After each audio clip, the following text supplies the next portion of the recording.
Dude, I don't know how many times I've seen Up in Smoke. A lot. I've seen most of the Cheech and Chong movies, even the terrible ones. I've only ever Um, seen. Well, I shouldn't say that because I'm sure there's Cheech and Chong movies that I've actually seen and didn't realize that, like, just don't remember seeing it. Up in Smoke is the only one I've seen and actually remember any mm, parts from it. Still smoking. Nice Dreams. I I guess. think in Nice Dreams they drove an ice cream truck, but they were selling weed out of the ice cream truck, and it had Pee Wee Herman in it. Wait, If I'm not mistaken. is that the one where they go down to Mexico? I think that. Oh, which one is that? Okay. That one might be Still Smoking because there Okay. was one where I think that's the one where they went down to Mexico and everybody thought she was Burt Reynolds or something. I remember them being stuck in traffic at the border. I remember that scene, and then I remember the Mm. badges. We don't need no No, stinking that's Up in badges. Smoke. Okay, so That's that Up in is Up Smoke. in My Smoke. bad. Okay. I'm thinking of another one where they traveled somewhere and everyone thought that Cheech was Burt Reynolds or somebody else with a big mustache, you know? But no, yeah, when they went to Mexico, they had to drive back a van that was made entirely out of weed. Right. Yeah, I remember That that. was Up in Smoke, yeah, Okay, because that's the okay. police chief was after him the whole time. That might be Do you the know only who one this I've is? seen then. No, who is this is? Who's this is? I say that a lot actually. Who's Who this is this is? is? Yeah, That's so there's a funny. sequel to Up in Smoke. I don't know. I think it's Nice Dreams is the actual sequel. It might be Still Smoking. I don't remember. But then, like the police chief gets addicted to weed somehow, and he's starting to turn into a lizard. It's weird. He's got like a lizard tail. It looks a little sickly. Yeah, there's certain actors who have seemed old my entire life. Christopher Lloyd, Yeah, Chris. Yeah, um, I mean that's yeah. Martin, Steve Martin has always had gray hair. Yeah, he has even He's in been the young, SNL but he has days. always had gray hair. Yeah, even in his SNL days. That's crazy. um, Because I think Christopher Lloyd was only like 44 or 45 when he did Back to the Future. and he still look He still old looked as like an shit. old man. Yeah. Well, Uh, maybe that's because I was such a young kid. Like a 40-year-old looked okay, so he was old as born hell. in 38. Back to the Future was 85. He was born Uh, in 38. Is and Christopher Lloyd still alive? looks like it. Yeah. 38. He's about to hit 100. I know. Yeah, I he's mean, he's getting got a up there. decade. He's got about 12 years left. So he's only 88, I guess. I guess that's fine. Yeah, He's not that old. It seems like shit. he's old. Like He's I think of rock bands that started in the 50s and then they're still alive. I'm like, how the hell are they still alive? I guess it's not that long ago. now, Like the okay. Beatles, like Paul McCartney's one of them, you know? The Beatles started in Yeah. the 50s. Yeah, Paul McCartney actually looks pretty good for his age. Ringo Starr, I can believe, is as old as he is. Um, but funny that you say that. I did not know this until I saw a YouTube video maybe a week or two ago. But Keith Richards actually had blood transfusion. That's how he was able Hmm. to survive so long after doing heroin forever, because he actually like had a transfusion and basically cleaned out his system with somebody else's blood apparently. He is literally a vampire. Who knew? I I think think we all did, Christopher actually. Lloyd I think Christopher Lloyd has something coming out soon too. Damn, really? Christopher Upcoming, Lloyd. yeah. So it's called Super Athlete, comes out this year. And then The Movers and Cypher are both in You post know who's production. still alive and kicking? Older than these guys, even? Is Dick Van Dyke. Isn't he still alive? Is he still alive? Shit, I thought he died years ago. Hold on. I'm gonna look Nah, I his think ass he's up still alive. too. Dick Van Dyke, actor and comedian. Wow. Yeah, no, he's still alive. Guess how old he is? He's 100 years He's old 100 exactly. fucking years old. He'll be 101 in December. And he's still active as fuck, dude. I mean that's what it is. You know, a Rolling Stone gathers no moss. You know, you just gotta keep moving. Keep He's moving. he's running from death. Dude, I mean, he actually doesn't look that Hey. bad. This picture on his He Wikipedia looks, page. yeah, he looks younger than Christopher Lloyd. Dang, dude. I did not. I thought for sure this dude died years ago. Like I cannot believe he's still alive. That's crazy. Nah, Dick Van Dyke. Oh That's man, that's a he that's got an a. actor right there. I guess he got an award from President Barack Obama in 2010. No, never mind. I'll keep my opinions to myself. This is a channel about movies and video games.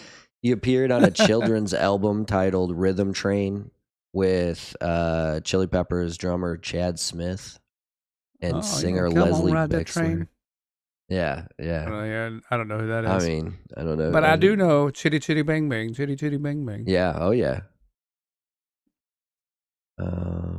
Yeah, shoot, man. I mean, Steve Martin's still kicking, but you're right. Steve Martin has looked like Steve Martin since I've seen him. And I mean, I think he's got, I think he's got white hair in planes, trains, and automobiles. Yeah, you're probably right. That was 1987. Yeah, he's got white hair. Yeah, he's been. Steve Martin has had white hair ever since he was a young black man. You know, if you I think can't remember about the it, line. I can't remember the line from The Jerk. I mean, he's okay. So it's not white, but it's gray in The Jerk. That's for sure. That was directed by Carl Reiner. Okay, he's a good dude. He's a good film. That's fucking insane. Goldberg. Yeah, Goldberg. The goalie. Wait. I was gonna say if y'all out in YouTube land did get that like single word reference, it was the Mighty Ducks. The Mighty Ducks, and then in Mighty Ducks too. Like Mighty Ducks was good because like it seemed like it could really happen, right? You got the underdog story. You got all these like I almost called them retarded people. They're not really retarded. They're just not very athletic. Hey, it depends on how you look at it. But then the second one, right? They're like in the finals against I think it's Russia or Finland or something. Team USA. They played on yeah. They made up. I don't know if it's the Olympic team or they just. So it was like the Youth Olympics.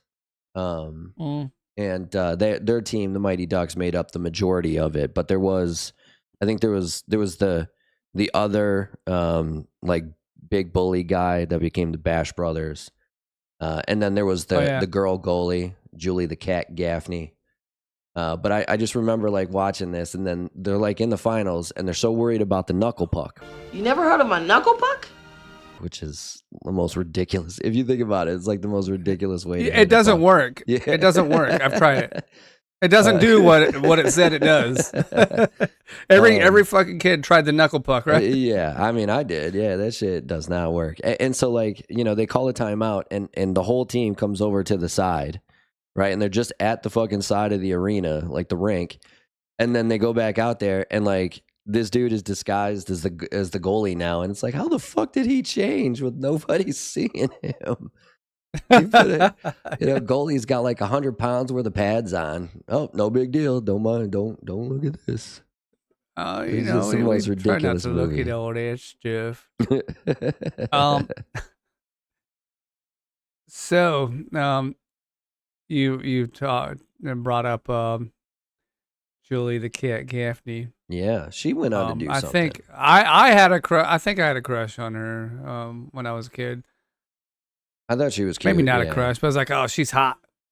She's hotter now, actually. I was gonna say I know she's now that she's of legal age. now that she's of legal age.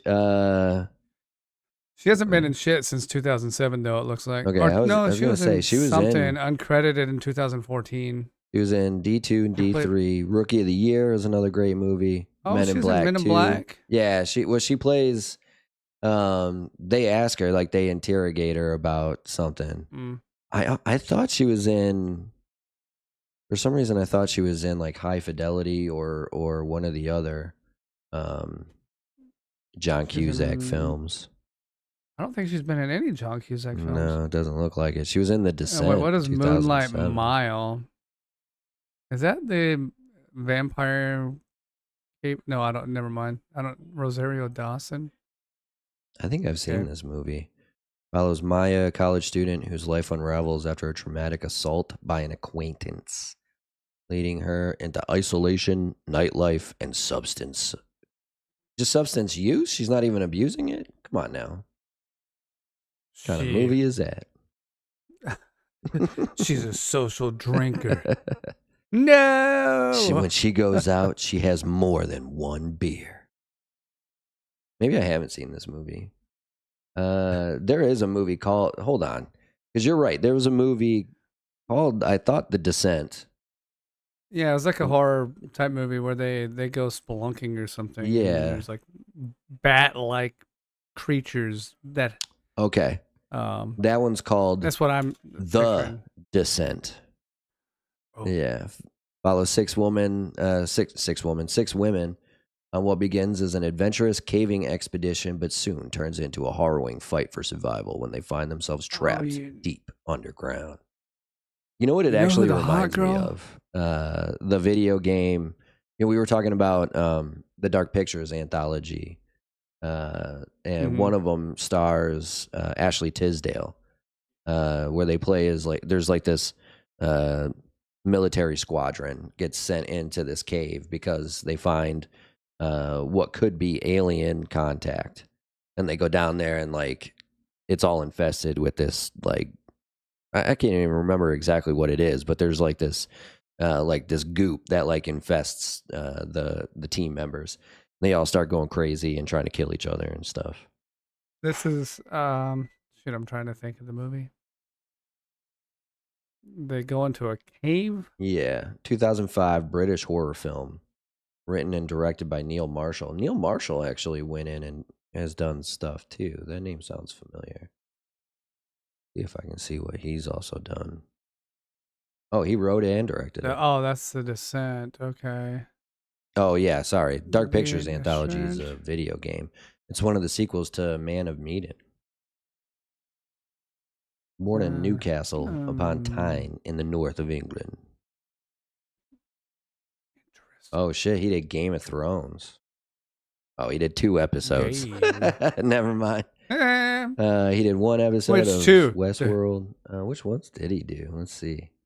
Yeah, that really depends. Like if he did the really good ones. Yeah. Or did he do the last episode? Oh, he was an executive producer on Lost in Space. I liked that show. Like the new one with Matt. I haven't even seen the new one. LeBlanc? I'm not gonna lie. Yeah. But it used to be on. Oh wait, was there? Used to be No, on that's Nick a at movie. Night. The Lost in Space movie was with Matt LeBlanc. I think they did a Lost in Space TV show reboot, and I don't know who the actors were. Oh yeah, he did. I watched he the first reboot episode as well. 2 episodes in 2018.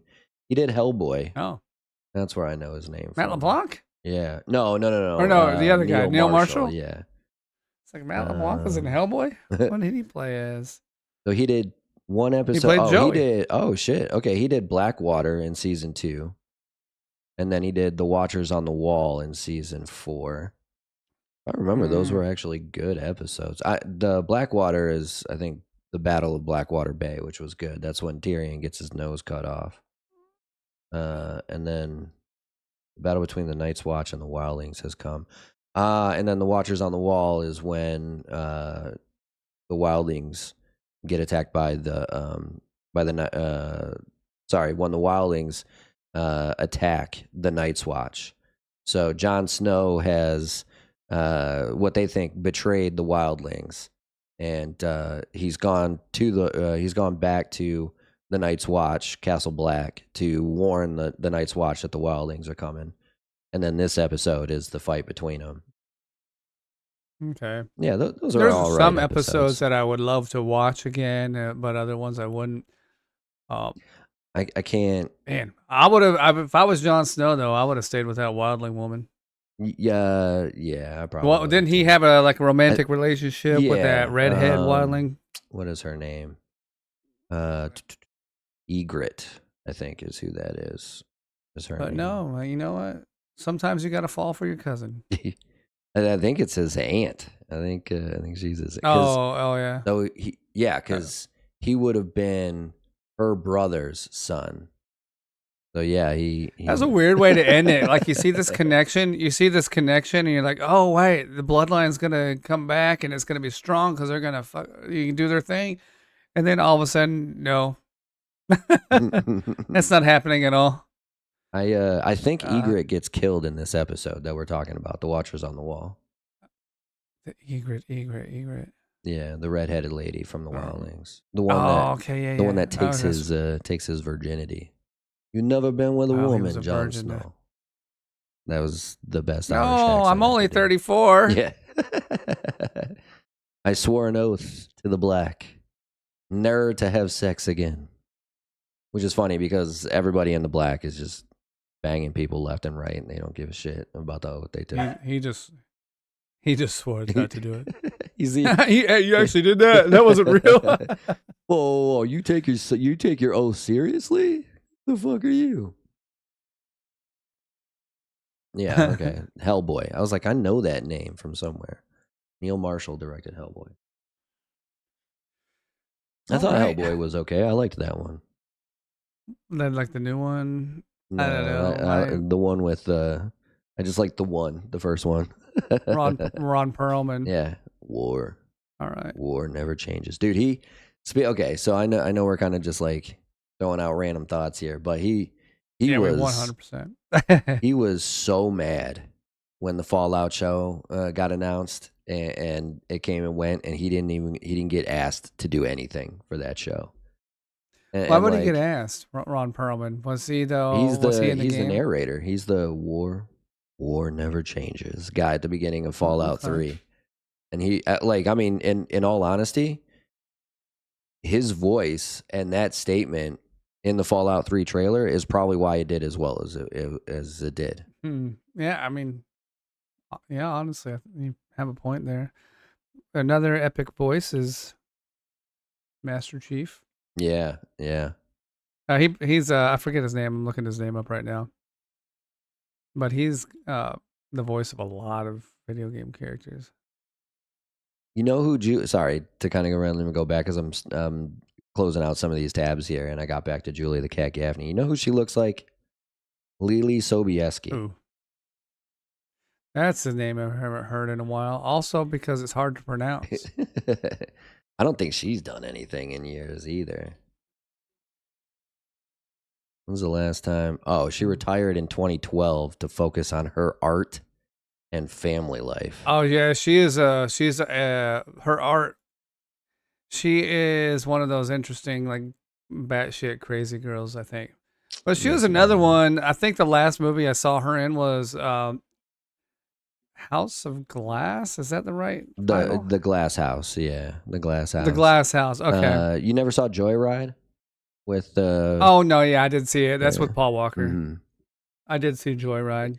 It's funny. Okay, so another completely random thought here.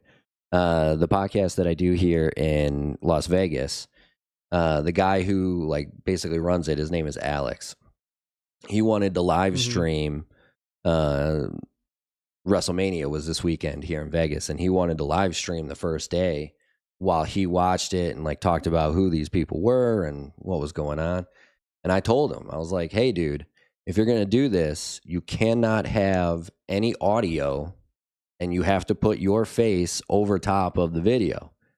He's like, no, I'll be all right. And to his credit, like he split the screen up into 4 pieces, right? So it wasn't like he was full screen showing WWE. He had a bunch of other shit on the screen going at the same time, but he had the audio up and he gets this. Who are you talking about? Is this a friend? Yeah, a friend of mine. Yeah. Or is this a friend that we both know?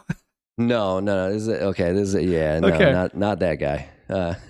Because as I say, a similar situation happened with WWE with another guy we know. Yeah, and I mean, and he acted like like he was upset that he got a strike. Yeah, What did you because he was expect? over on Twitch, right? He wasn't trying to do it here on YouTube or something. No, it was Oh, YouTube it was because okay. after that he went to Twitch permanently, and he was like, "Well, Oh, you," because gotcha. YouTube fucked me. I'm like, "No, you kind of fucked yourself." But okay, whatever helps you sleep at night.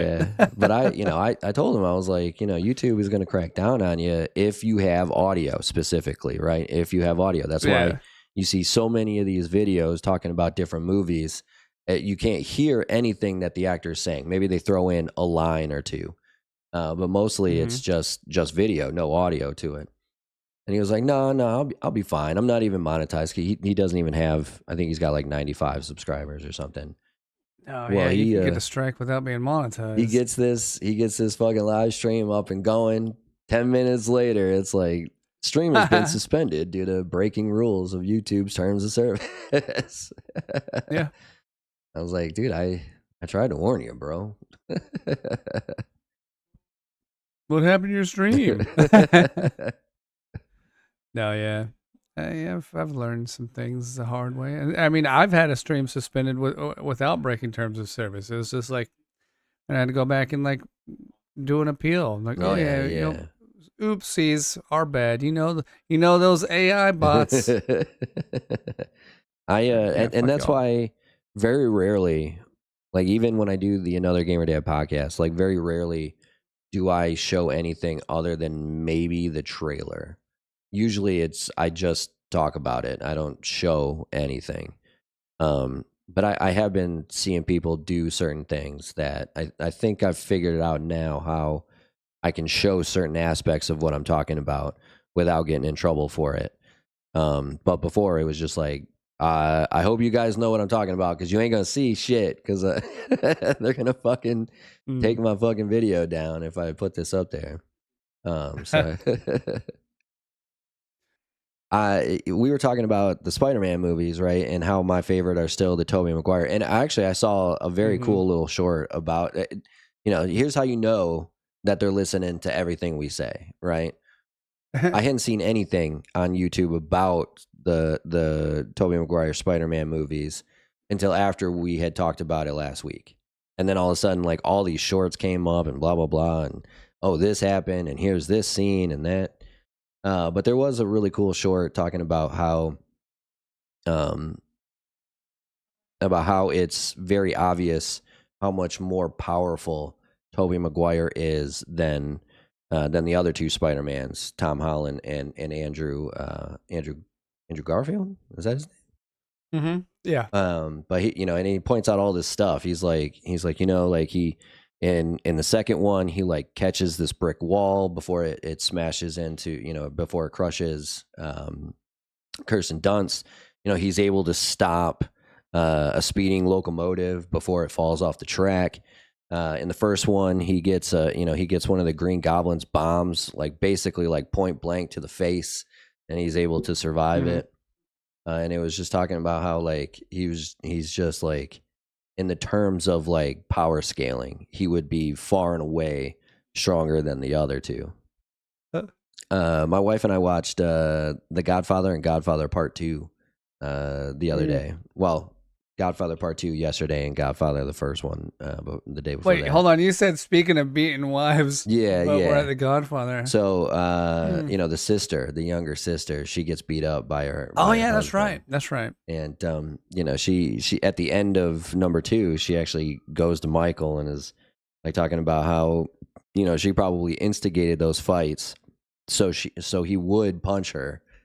That way she would get noticed by the family because, Michael basically treated her like a fucking like just a stepchild whore that only asked for money.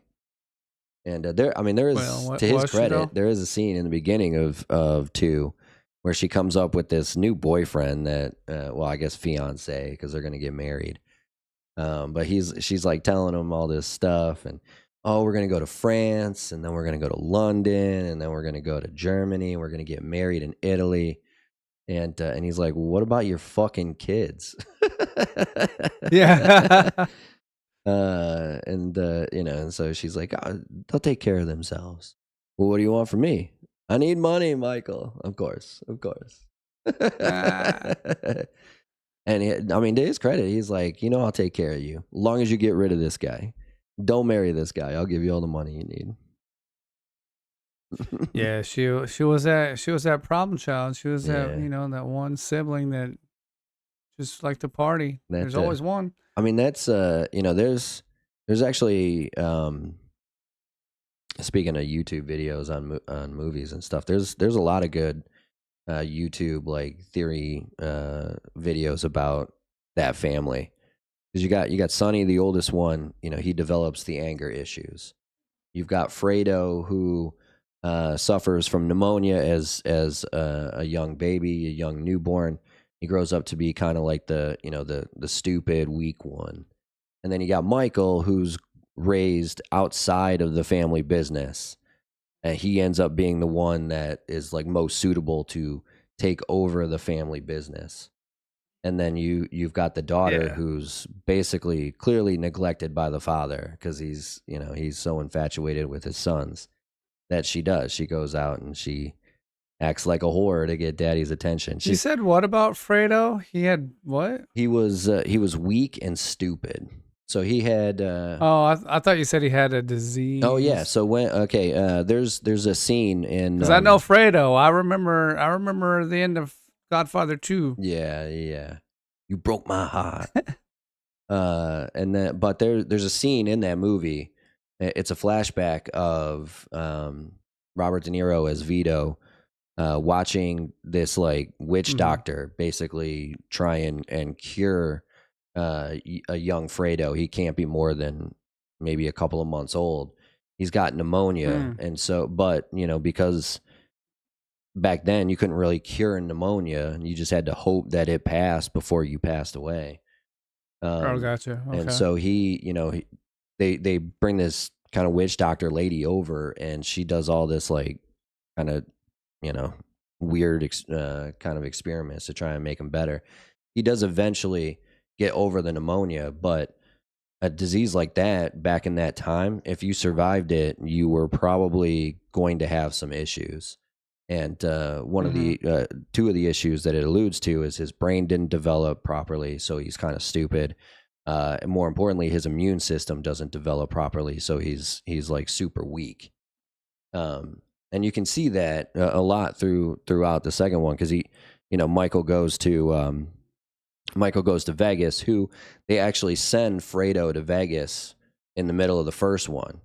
Now everybody, it just kind of seems like, hey, we want you to go to Vegas to learn the casino business, so we can move the family out there. Yeah.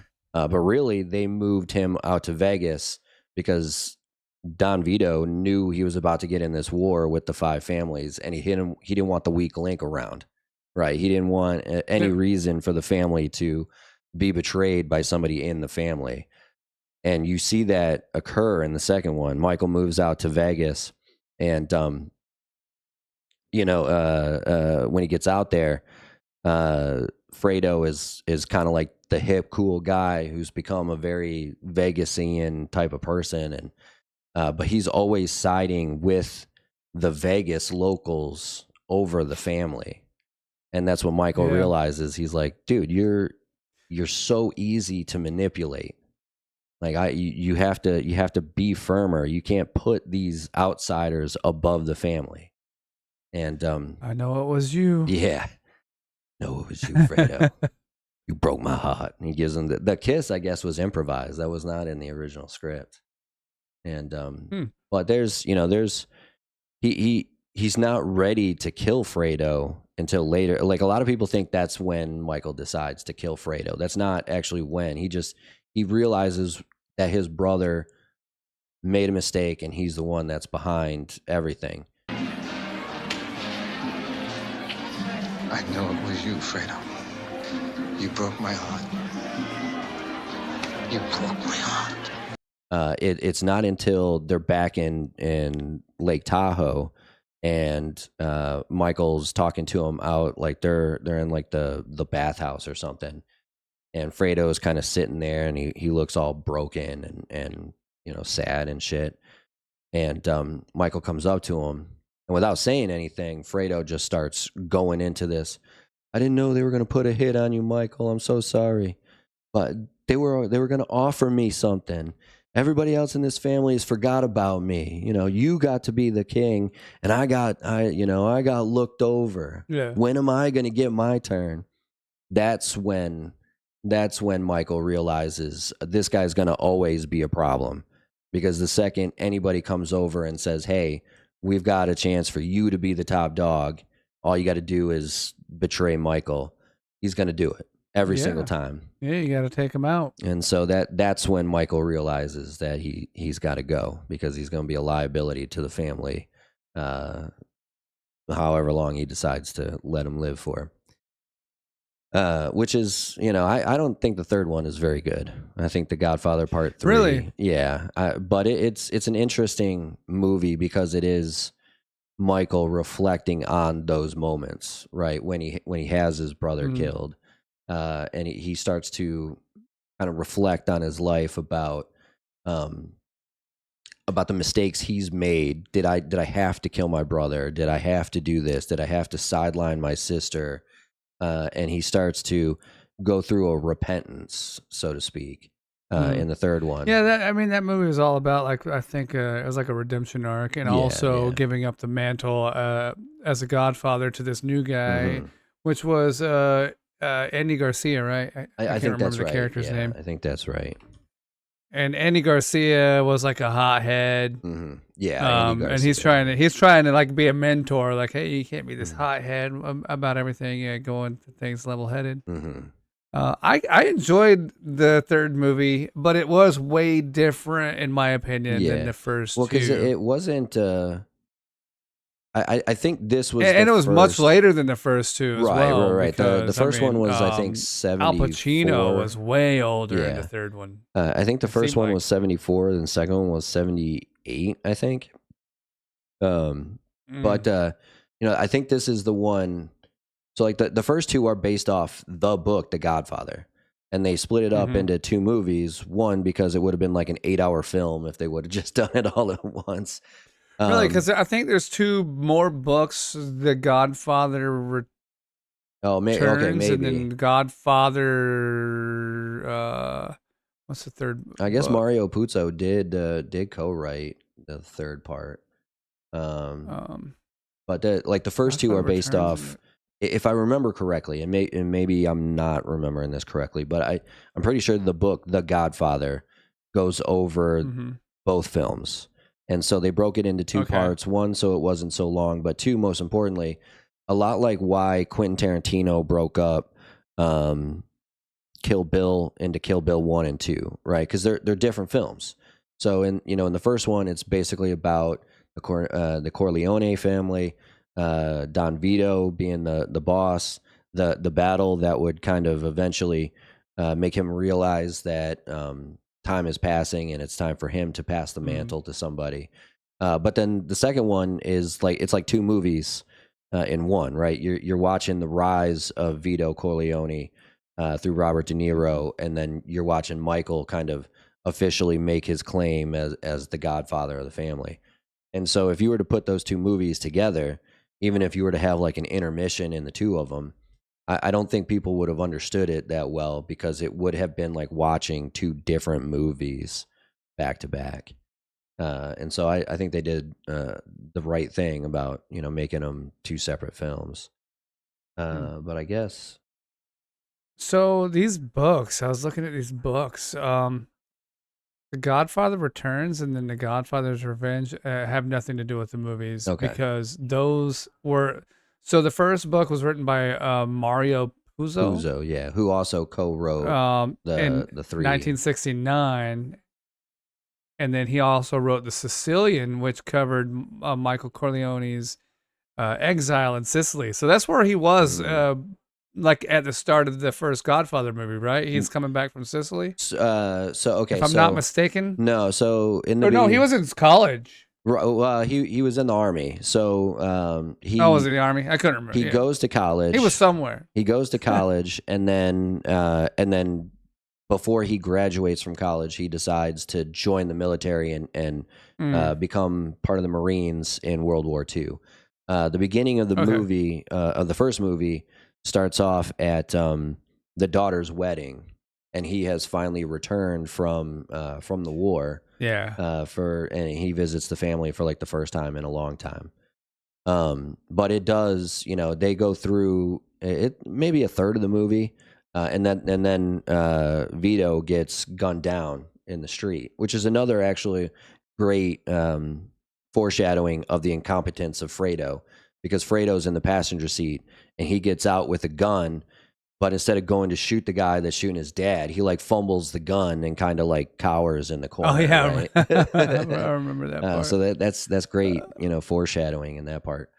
But his I dad kind of want gets to read some of these books. right. Yeah, I've never read either of them, but Well, I mean, even there's a prequel. It's called The Family Corleone, but it was written in 2012 by Ed Falco, and it's different guy. based on Vito Corleone establishing his empire, which you kind of see throughout the second movie. Yeah. But so he gets his dad gets gunned down, and Michael goes to visit him in the hospital, and that's when he notices that all the people that are supposed to be guarding his father are just not there. And so he ends up, he like brings one of the nurses over. He's like, "Hey, do you know who my father is? There's going to be people coming to kill him. We have to move him." And they, he moves him rooms, which basically saves his life. And that's when he realizes. And who was this? This was Michael, you said? This is doing Michael, all this? yeah. Okay. And that's basically when he realized that the cop is in on it too. And so he decides, he's like, "Hey, here's what I'm going to do. I'm going to shoot them both. I'm going to kill them both. I'm going to kill the cop, and I'm going to kill the guy that's trying to kill Dad." And he does. They go to this Italian restaurant, and he shoots them both. He runs away. That's when he decides, that's when he gets sent to Italy to kind of like wait until things smooth over. All right. While he's, I got to watch these movies again. It's been so long they're since so I've good. seen them. There's the first, like I said, the fact that you said you just watched them again with your wife, right? Yeah. I can. That's why they're so fresh in your mind. Yeah. I'm like thinking, like, how do you still remember all these details? You mentioned that earlier. Okay. As much as okay. As much as I can appreciate Godfather Because 3, I just don't think it's a very good movie. Did he meet a girl in Sicily? Yeah. So when he was out there, no, he doesn't meet her in Sicily. They end up going to Corleone, and that's when he sees this girl walking, and the two guys that he's with, who are supposed to be his bodyguard, but one of them actually ends up betraying him in the end. But the three guys are walking to Corleone, where his father's from, and they pass this group of women walking, and one of them's in this purple dress. That's how he describes her. He's in a purple dress with a purple like ponytail or something, and so he meets this girl, and he convinces her father and the rest of the family to come on this first date with him so he can get to know her, and that they end up getting married. But before he leaves Italy, his one bodyguard betrays him, but he's been teaching his wife how to drive because he plans on bringing her back to America, right? Yeah, and she's like, "Oh, hold on, Michael, I'll drive to you." And that's when he realizes that there's a car bomb, and it explodes. Yeah, and he tries to like stop her before she gets in because he realizes it like just too late. Right as soon as she's like firing up the engine, and and so he she dies, and he goes back to America, and that's when he rehooks up with Kay Adams, like his old girlfriend, Diane Keaton, because they had a interaction in the beginning, like at the wedding at some point, right? Too, he brings her to the wedding. Yeah. He puts her in the family photos and everything. And he doesn't say it, but the movie kind of alludes to like he's in love with this woman, which it's an interesting. I think actually maybe reading the book about his time in Italy would be interesting, because it's like it doesn't really explain in the film that well what it is about this woman other than her looks that makes him all of a sudden forget about Kay. I wonder if like maybe originally he was planning on maybe staying in Italy or being there for a longer period of time. But then when she dies, have you seen Italian women? Well, I love how they describe her, because the one guy's like, "Oh, she's It's more Greek build than Italian. And I like turned to my wife. I was like, "Yeah, a lot of people don't know this, but Italy was Greece before it was Italy."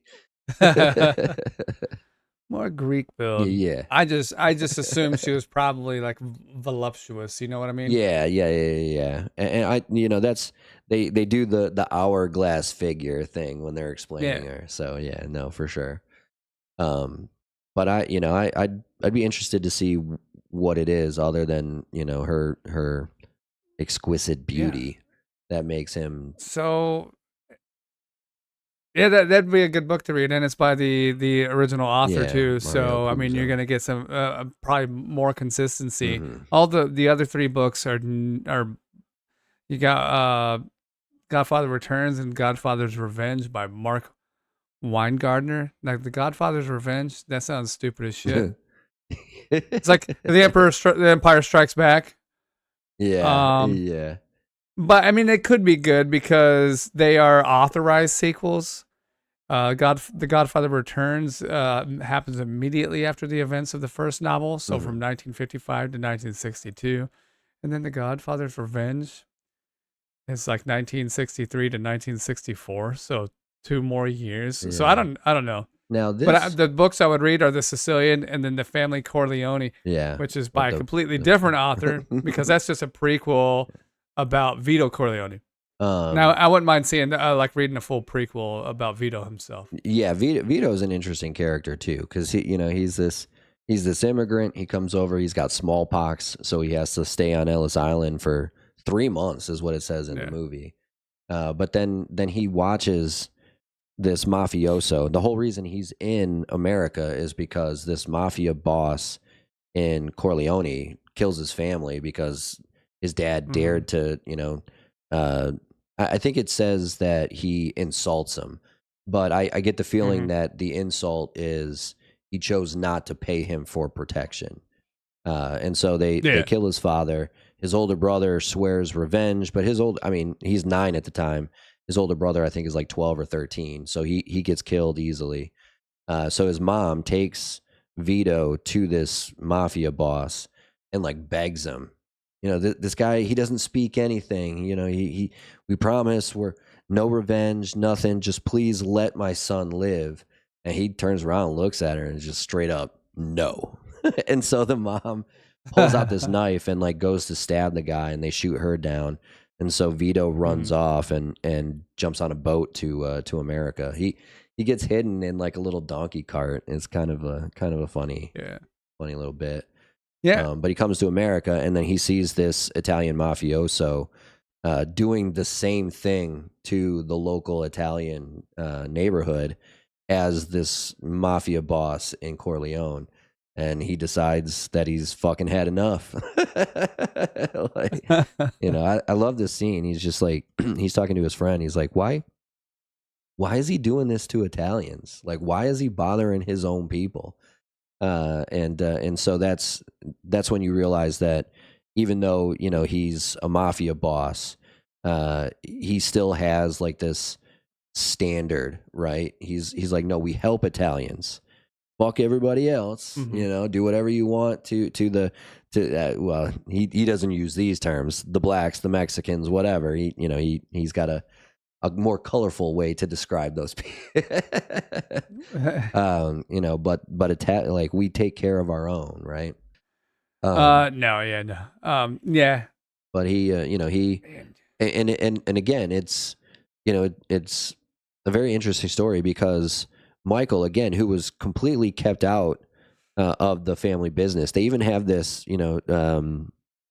I've already forgot his real life name, but Tom. They had, his dad basically Isn't that adopts Robert Duvall? Robert Duvall. Thank you. Yes, he basically adopts Tom and welcomes him into the family, and he's even willing to let him be part of the family business, but not Michael. Right? I had Well, such they high needed a hopes for lawyer. you. Tom was the family lawyer, wasn't he? Right. And so there's a little bit of hey, I raised you, but I raised you because I want you to become this for us, right? So it's a little give and Yeah. take. But it's just it's interesting to me that he wanted such a different life for Michael Corleone that he would even be willing to bring in this family member before he Yeah. brought Michael in. And I they mean, it makes sense because in a way, he has protected Michael from that crime life, the lifestyle, and that's what he says. the They have this lifestyle. Yeah. great moment at it's towards the end, but it's just before Vito actually passes away, right? So he survives the shooting, which is I don't know like how this really relates in real life, but Vito is shot 5 times and survives. And then about 20 years later, Tupac is shot 5 times and he survives as well. So take what you will with that. It's a conspiracy. But so he survives this shooting. But he's getting up there in age, and so they have this kind of talk, and where Michael's basically taken over the family, and but Vito is like, I didn't want this for you, Michael. I wanted you to be something different. I wanted you to be a senator. I wanted you to be president. And Michael is just like, but that's not what I wanted. And it comes back to this at the end of 2, because it's not the very last scene. The very last scene is Michael's sitting in a chair outside his Lake Tahoe house, just kind of contemplating what has just happened. But like you can see in his face at this time that there's just no remorse, right? Michael is just all business, and he's like, anything that might make the business weaker has to go. And so like you just don't see any kind of like remorse or guilt or anything over the killing of his brother or any of the other people that he had relationships with at the time, which is I kind of this is kind of going off topic here, but which is I think kind of one of the reasons why I didn't think Godfather Part 3 really needed to happen. Like I don't need to see him later in life go, oh shit, I need to redeem myself or I'm going to go to hell, and like that just kind of seems contrived to me. You know what I mean? Oh, okay, yeah. Oh, look, you got weak. What a nerd. But they have this conversation, and at the end of 2, just before that last scene, it's the children. It's crazy enough, Sonny actually introduces Carlo, the daughter's first wife or first husband, to her at this scene, only to then she gets married to this guy who's a complete fucking asshole and betrays the family. But they're having dinner or whatever, waiting for dad to come home. They're sitting down at the table, and that's when Michael tells everybody that he's joined the Marines and he's going to be shipped away to Vietnam. And they all hate it, right? They're all like, "What? You're stupid, dying for someone else's cause." And even Tom is like, Michael, your dad had to pull all these strings to get your draft notice taken away. Like you're just spitting in his face. And he says, he's like, your dad and I have had all these discussions about your future and what you're going to be. And he's like, that's the problem. You guys have had this discussion. You guys don't even ask me what I want. That's not what I want. I want to make my own decision. And what's crazy about that too, if you think about it. So Tom and Vito, that really tells how much power they have, like as a family, because they are in the ears of probably congressmen, senators, like government officials. Like if they can get a draft notice taken away, and then they have plans for Michael to become like this, the same thing, go into politics and everything, then they already have their hands and that's like deep into the pockets, or maybe it's the other way around. And that's the beauty of what you just said, because the reason the war actually between the 5 families actually begins is because Vito won't share his connections to the local judges and the senators and the like the congressmen that he has connections with. And so the other 4 families despise him because of this, and they create some stupid bullshit reason why the war starts, but it has nothing to do with that. It has everything to do with he's got his hand in the pocket of politicians, and he won't share it with anybody else. Yeah. No, the Godfather is a very good movie. Like the overall 1 and 2, and even 3. Like I don't want to say 3 is a bad movie, even though I didn't care for it that much. It's Yeah. not that I think it was a bad movie. It's just a movie that I don't think needed to happen, if that makes sense. Yeah. That makes sense. Yeah. So in the third one, Andy Garcia plays Vincent Corleone. So he actually is a family member. he Like, is the for some reason, I thought he was. well, his name at the beginning of the movie is Vincent Mancini. He's the illegitimate son of Sonny. And so in the first one, Sonny has a wife and children, but he also you see him several times fucking this other woman, Lucy. Yeah. And so Vincent is the illegitimate son of Sonny and Lucy, and he shows up to some what is there's I know he really he wanted to be a part of the Yeah. family. There's a reception in Michael's honor at St. Patrick's Old Cathedral, which he's basically been just giving all his money to this cathedral because he feels bad for having killed Fredo. And then what starts like the movie is they're giving him this basically this honorary award. Vincent shows up to this ceremony as a way to kind of like, again, to repent against his past actions. He decides to bring Vincent along and become part of the family with the intent to have Vincent take over the gangster part of the family because he wants to become legitimate finally, which is like the whole part of him taking over the family was because his plan was in 5 years, Kay, we're going to be completely legitimate. And so, that's his whole thing. And he finally wants to get rid of the gangster stuff, and that he plans on, giving it to Vincent. But after he finds out that the Archbishop is like, I mean, he's like $800 million in debt or something. Michael offers to pay his debt if the Vatican gives him control of this international real estate company that they have investment in. And so that all happens. But then all of a sudden, like the other family members from New York find out about this deal, and they want their piece. And instead of giving them any of the shares of this real estate company, he starts selling them assets off from his Las Vegas casinos. And they take that as an insult because they know there's going to be a lot more money involved in this international real estate deal than there will be in Vegas casinos. And that's what kind of like sets up the whole thing. But they take the family. I'm gonna have to watch them all. Yeah. Again. They take the family to Sicily, like his real family, his now family, Anthony, the daughter, and even the ex-wife, Kay. They all go to Sicily to kind of get away from all this bullshit. Yeah, I remember him like almost like having a reigniting his relationship with his ex-wife. Yeah, I don't think they in the get third back one. together.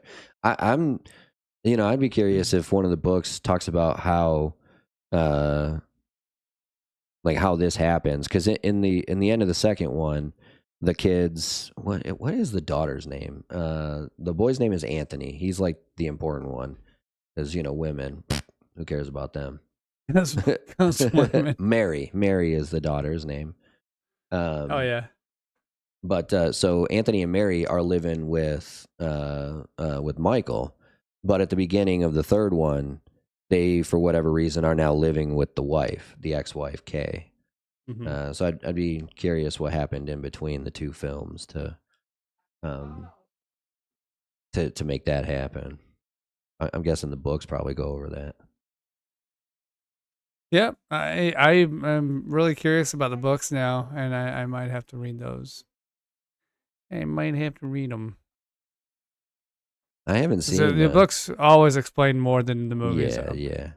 I haven't, speaking of Francis Ford Coppola stuff, I haven't seen his new movie yet.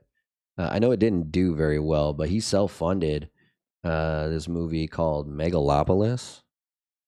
Uh, How old is that one? I mean, it can't be more than 2-3 years, I think. It just come out. I got Megalopolis. 2024. Okay, so yeah, 2 years. Adam Driver. I'm already not that interested. Yeah, I don't know anything about it other than, oh yeah. Oh, and It has Shia LaBeouf in Giancarlo, it. John Voight, Aubrey Plaza. Yeah, Grace Vanderwall. this Like, looks what does terrible. Grace Vanderwall do? She's a musician. Uh, I just feel like the cast. so listen to this cast: Adam Driver, Giancarlo Esposito. He was great in Breaking Bad. Haven't seen him in anything worth a shit other than that. Natalie Emmanuel, who I only know from Game of Thrones. Aubrey Yeah. Plaza. Shia LaBeouf's good actor. John Voight's good actor. Lawrence Fishburne. Talia Shire. So, speaking of Godfather, and she also plays Adrian in Rocky. Jason Schwartzman. Wait, we got two people from Breaking Bad in here. Wait, who'd you say was the other person? No, maybe not. Talia Shire she plays the daughter in the Godfather trilogy, and she plays Adrian in Rocky. Catherine Hunter, don't even know who that is. Grace Vanderwall, don't even know who that is. Grace Vanderwall's a musician. Okay. Chloe Fineman, this is her feature film debut. James Remar, he's all right, I guess. But again, I don't know him from anything other than being the dad in what's that? Shoot, that fucking serial killer show. It was on Showtime. Dexter. Yes, James Remar plays the dead dad. D.B. Sweeney, I don't know who that is.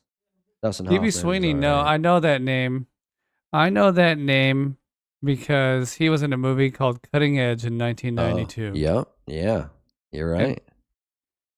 And that's all I know him from. Apparently, he was in Fire in the Sky, which I saw when I was young as well. Yeah. D.B. Sweeney. I only know him actually from The Cutting Edge. But Coppola spent $120 million of his own money to make the film. That's not the first time he's done this with one of his movies, though. Yeah, no, he had to because he spent he has a vineyard that he earns a lot of his money from, and he uses vineyard money. He had to do that with to finish Apocalypse Now because it was going so over budget that the studio was going to shut it down, and he was like, I think he does that quite a bit actually. Yeah, uses his own money. Well, okay, so it was selected to compete for the Palme d'Or at the 77th Cannes Film Festival. Obviously, it didn't win, but polarized critics and Hollywood studios. Coppola could not find a studio that would both reimburse his production costs and pay for a large marketing campaign. He opted to pay for an advertising campaign with Lionsgate, theatrically releasing the film in the United States. It endured a troubled run-up to release. A trailer was removed for using fabricated pull quotes. They do that all the time, though. And Coppola sued trade publication Variety for libel after it published allegations of sexual misconduct by him on set. Dang. Who filed suit? Coppola himself sued Variety magazine. Variety claimed, I guess I wonder what happened to that. Oh, Variety made a claim, so he probably filed a defamation suit. Okay, interesting. But okay, so for anybody who hasn't worked in the movie marketing and advertising area industry before, the quotes that you see in trailers, this is the greatest movie of all time, this is going to be the best animated film ever. The studios market in their advertising campaigns. Part of that marketing money gets sent to places like Variety and the Hollywood Reporter, and they pay reporters to say these things. And that's why you see it on the trailer. Like they don't necessarily actually say these; they get paid to say these quotes. And so for a trailer to be So they're all removed, fabricated. yeah, they're all fabricated. Like that's crazy that they removed a trailer because of it. They do that all the fucking time. Oh, that's fucking hilarious. So the movie takes place in an alternate United States, New Rome. Oh, in an alternate United States, New Rome is dominated by an elite group of patrician Pedophiles? families. Oh, what? Original group of ruling class families in ancient Rome. Interesting. Yeah. Although the Roman elite professed to live by a strict moral code, patricians decadently enjoy forbidden pleasures while ordinary Romans live in poverty. You know what I'm noticing about this cast? There's a lot of Coppolas in here. Yeah. I mean, Romy Mars is a Coppola. yeah. Talia Shire is a Coppola. Jason Schwartzman is a Coppola. Oh, is he? Yeah. Who else did I see in here? I saw somebody who still has a Coppola last name in here as well. Oh, Bailey Coppola. Bailey Coppola, yeah. So this is 100% family owned and operated. This is nepotism at its finest. Nicolas Cage is a Coppola as well. He yeah, I was aware Nicolas Cage was Yeah. like his last name was Coppola and he changed it to Cage. yeah, From what changed. I understand. So he auditioned for Fast Times at Ridgemont High. He auditioned for the role that eventually went to Judge Reinhold, but they ended up casting him as one of Judge Reinhold's friends. I believe in that movie he's actually credited as Nicholas Coppola. It was after that movie that he changed it. Wait, which movie again? Fast Times at Ridgemont High. Oh, At Ridgemont High. He also has a daughter that's directed a couple of really good movies. Sofia Coppola. He did Lost in Translation. yeah, that's Romy. Romy Mars is the daughter of Sofia Coppola. Yeah. Does it have the cast? Yes, it does. Does it? Oh no, I guess Nicholas Kim Coppola, known professionally as Nicolas Cage. Well, according to Wikipedia, I guess he was credited. Oh no! I take that back. They just have Nicolas Cage on here because it links to his Wikipedia page. Brad's bud, a friend of Brad and coworker at All American Burger, credited as Nicholas Coppola.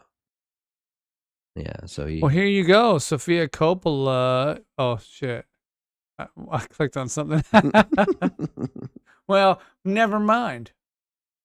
Sofia Coppola movies. I'm trying to. Let me just go to her IMDb. There was a connection I made. Known for The Godfather Part 3. Oh, she was Mary Corleone. Yeah, Okay. she played the daughter, the older version of the daughter. Maybe she might have actually been young enough at the time to play the daughter in the second one as well. I don't know.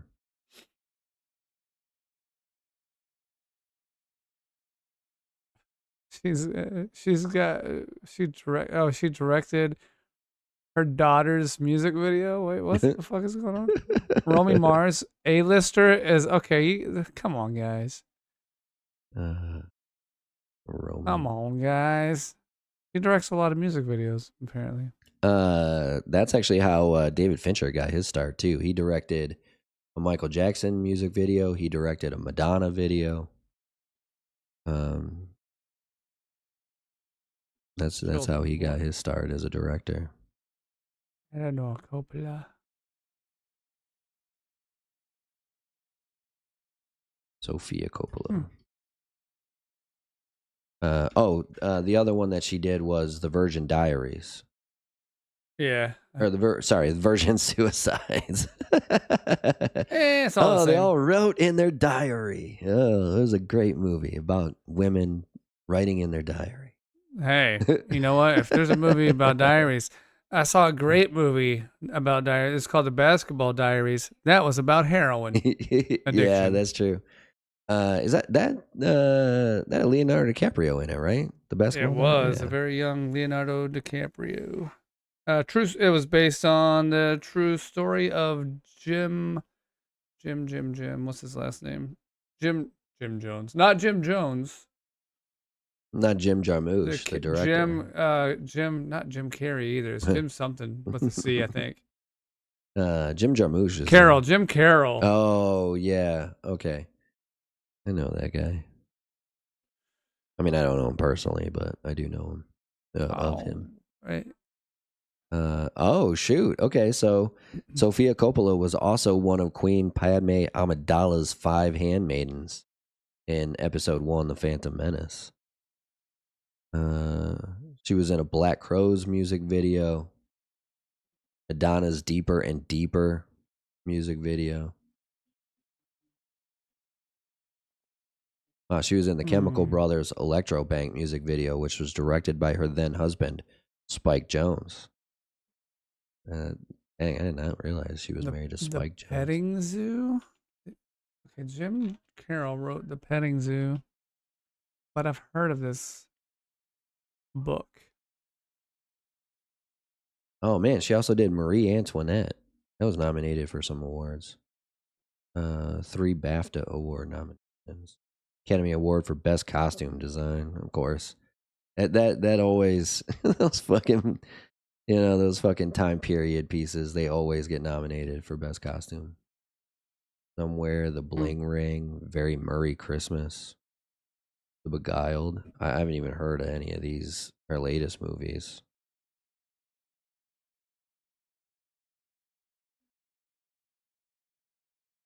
Apparently she was a model in the 90s.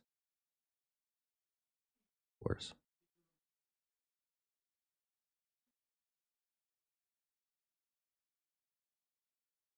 In 2024, she released a line of lip balms. Lip balm? Yep. Who is this again? This is Sofia Coppola. This is all right. She's just trying. She's like just trying to hustle any way she can, huh? Oh man, she dated Quentin Tarantino from 2003 to 2005. Bro, she's actually she's been around the block, bro. I think for this podcast, we're just gonna frame it on the Godfather. And so like, because I think for the most part we talked about the Godfather, so some of this other stuff like the lip balm might not make it in there. Call it the Godfather and the Coppola nepotism of Hollywood. Hey, did you know the Coppolas own everything to include your lip balm? Yeah, Lost in Translation is by far and away her most successful film. That was Bill Murray. Bill Murray, and the first time I saw Scarlett Johansson in anything.